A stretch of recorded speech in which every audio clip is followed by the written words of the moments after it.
हमारी आज की कहानी माँ का बंटवारा।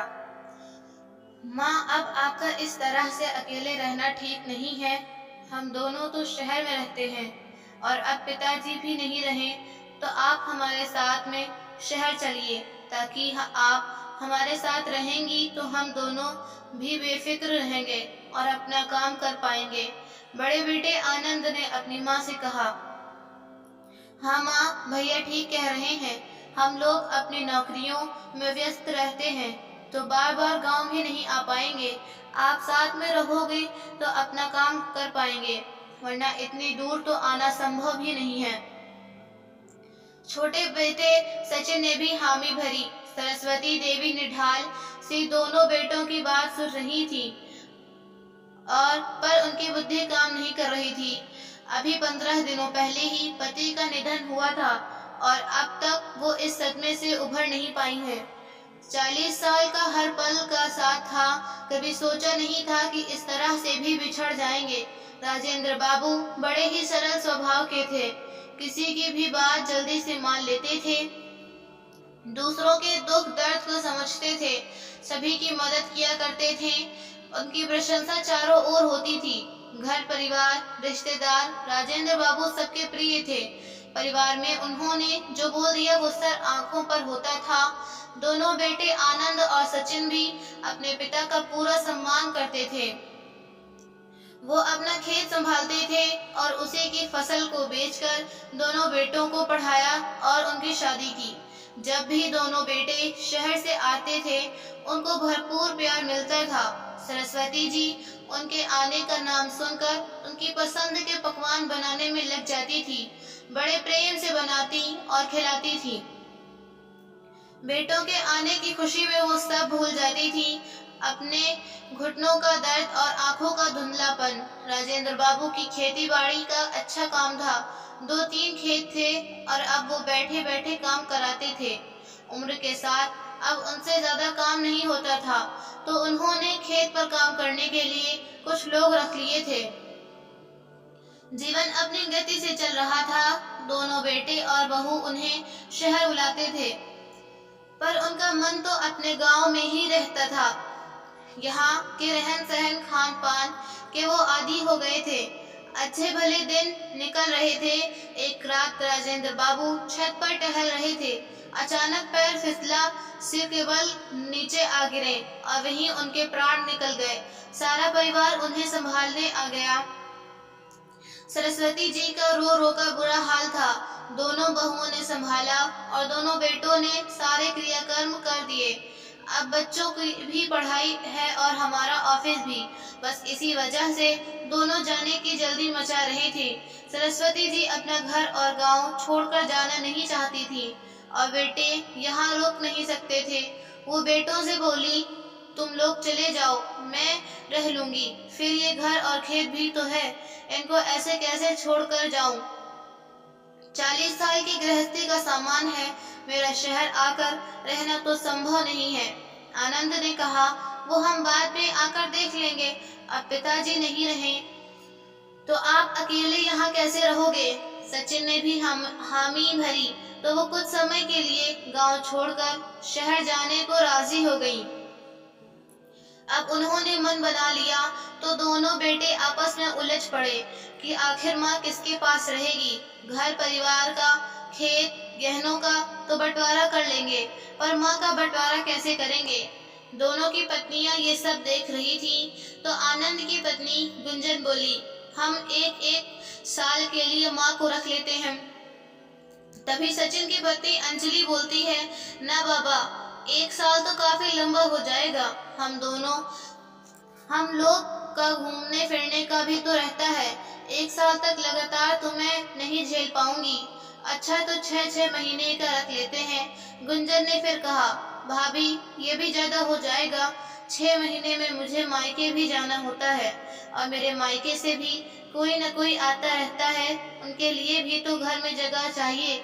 अभी 6 महीने तक रहेंगी तो बाकी मेहमान कैसे आएंगे और रहेंगे? अंजलि फिर से बोली, तो फिर तुम ही बताओ। ये कहकर गुंजन ने अपनी बात खत्म की। हम दोनों एक ही शहर में रहते हैं तो हर हफ्ते का रख लेते हैं। कम से कम एक वीकेंड तो अच्छे से मना पाएंगे, वरना वीकेंड का ही कचरा हो जाएगा। अंजलि ने हंसकर बोला। चारों बेटे बहू बाहर बैठे बात कर रहे थे। बच्चे सो गए थे, पर सरस्वती जी की आंखों में नींद नहीं थी। वो अपने पति की तस्वीर को लगातार निहार रही थी। काश आज आप जिंदा होते तो मुझे किसी पर निर्भर नहीं होना पड़ता। हम दोनों मिलकर जिंदगी के दिन बिता लेते। पिता का साथ हो तो पत्नी हर हाल में कहीं भी रह लेती है। मेरी दादी कहा करती थी, जहाँ पति है वहीं तेरा घर है। तेरा पति एक पेड़ के नीचे भी तेरे साथ खड़ा है तो वो ही तेरा घर है। और उनकी आंखें भर आती हैं। पति के साथ के दम पर तो पत्नी सबसे लड़ जाती है। उसे पति का साथ मिलता है, एक भरोसा, एक दिलासा, एक मजबूती, पर आज सब कुछ बिखरा नजर आता है। मैं अपने आप को सिमेटूं कैसे मजबूत बनाऊं। अतीत के गलियों में खोई सी वो जैसे बाहर ही नहीं आना चाहती थी। 40 सालों में हुई हर बात, प्यार, मुनहार, उठना, मनाना, एक दूसरे की परवाह, फिक्र, सब उन्हें बार बार याद आ रहा था। वो जैसे इन्हीं यादों में हमेशा के लिए खो जाना चाहती थी। तभी दरवाजे पर कुंडी बजती है। वो अपने आंसू पोंछकर दरवाजा खोलती हैं। आनंद कहता है, माँ अपना सामान बांध लो, आप मेरे साथ चल रही हो। सरस्वती जी भी इनकार नहीं कर पाई। कुछ महीनों रह आऊंगी तो बदलाव मिल जाएगा। और उन्होंने अपना सामान बांध लिया। तभी गुंजन कहती है, माँ जी इतना सब ले जाने की जरूरत नहीं है, सिर्फ आपके कपड़े रख लीजिए, वहाँ घर में आपकी पुरानी चीजों के लिए जगह नहीं है। सरस्वती का माथा टनका। अपने पति की तस्वीर और उनकी किताबें क्या अब पुरानी हो गई हैं? मेरा शादी का ये जोड़ा क्या अब पुराना हो चुका है? बच्चों के बचपन के खिलौने क्या अब पुराने हो गए हैं? इनका कोई मोल नहीं रहा। वो थोड़ी देर के लिए टूटी थी, पर फिर से जुड़ गई और सब सामान रख के अपने कपड़े और कुछ पूजा का सामान रख लिया। अपने घर, मोहल्ले, गांव से दूर जाने का दुख उन्हें मन ही मन में सालता रहा और वो भारी कदमों से बाहर आ गई। कार आनंद के घर जाकर रुकी। आनंद का फ्लैट चौथी मंजिल पर था। लिफ्ट आ नहीं रही थी तो वो सीढ़ियां चढ़कर ऊपर आ गई। बड़े दिनों बाद सीढ़ी चढ़ी थी तो हाँफ गई। अंदर बैठते ही बोली, बहू पानी पिला दे, कंठ सूख रहा है। तभी आनंद बोलता है, माँ वो भी तो सफर करके आई है, थक गई है, रसोई वो सामने ही है, आप खुद जाकर ले लीजिए। वो उठी और रसोई में मटकी ढूंढती रही, पर उन्हें मटका नहीं मिला। उन्होंने आनंद को आवाज लगाई कि यहाँ तो पानी की मटकी ही नहीं है। तभी बच्चे बोलते हैं, दादी आरओ से पानी ले लीजिए, यहाँ मटकी नहीं है। उन्होंने पहली बार आरओ देखा तो उन्हें कुछ समझ नहीं आया। फिर कोशिश की तो एक गिलास पानी लेकर पी लिया। अब उन्हें थोड़ी भूख लगने लगी थी। बहू तो कमरे में जाकर बैठ गई। माँ हमारा खाना तो होटल से आ रहा है, अब आप तो बाहर का कुछ खाएंगी नहीं तो कुछ बना लीजिए। आनंद रसोई दिखाकर अपने कमरे में चला गया। नए जमाने की गैस उन्हें जलाना नहीं आया, सामान का भी कुछ पता नहीं था। उन्होंने कमरे का दरवाजा खटखटाया तो अंदर से गुंजन के चिल्लाने की आवाज आई। मेरी प्राइवेसी ही नहीं रही। ओह, इन जैसी गवार के साथ तो एक दिन भी रहना मुश्किल है, तो 7 दिन कैसे रहूंगी।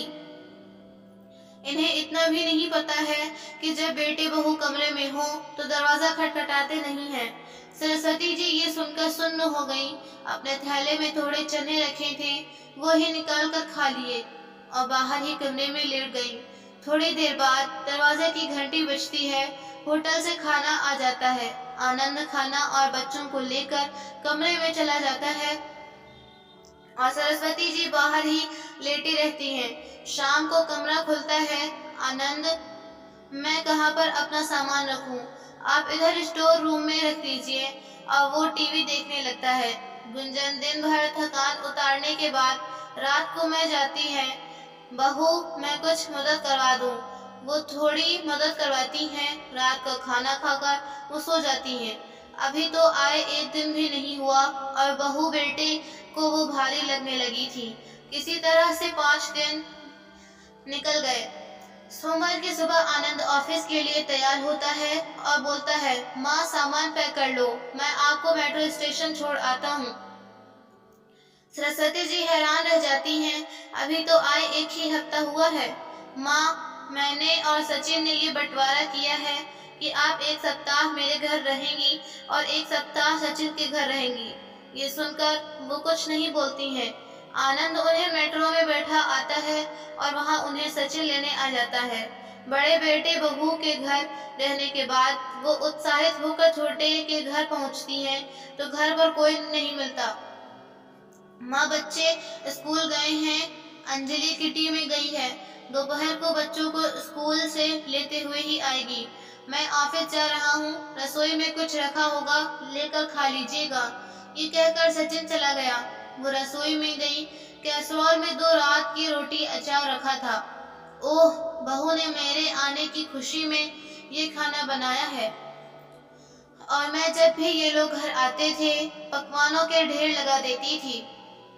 अंजलि दोपहर तक आई, वो अपने और बच्चों के साथ व्यस्त रहती थी, खाना दे देती थी पर ज्यादा बात नहीं करती थी।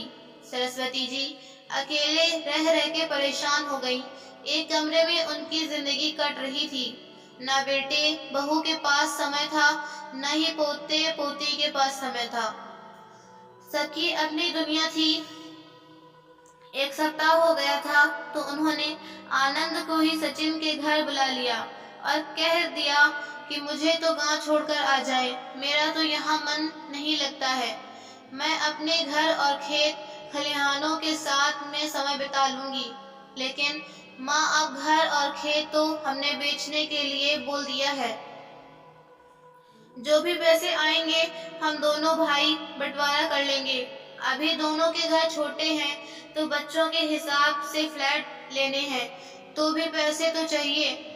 अब आपको करना भी क्या है, 1-1 सप्ताह हमारे साथ रहिए और दिन बिताइए। सचिन ने कहा, नहीं, वो मेरा घर है, वो मेरे खेत हैं, मैं उन्हें दूंगी और वो सब मेरा है। मैं अब वहीं जाकर रहूंगी। तुम दोनों के घर मैंने रहकर देख लिया है। मैं 1 सप्ताह से ज्यादा यहाँ नहीं रुक सकती हूँ। तुमने माँ का अनोखा बंटवारा किया है और अब घर खेत का बंटवारा नहीं करने दूंगी। माँ का स्वागत ऐसे किया जाता है। आनंद, तूने परिवार के साथ कमरे में बंद होकर खाना खा लिया और माँ बाहर भूखी ही बैठी रह गई।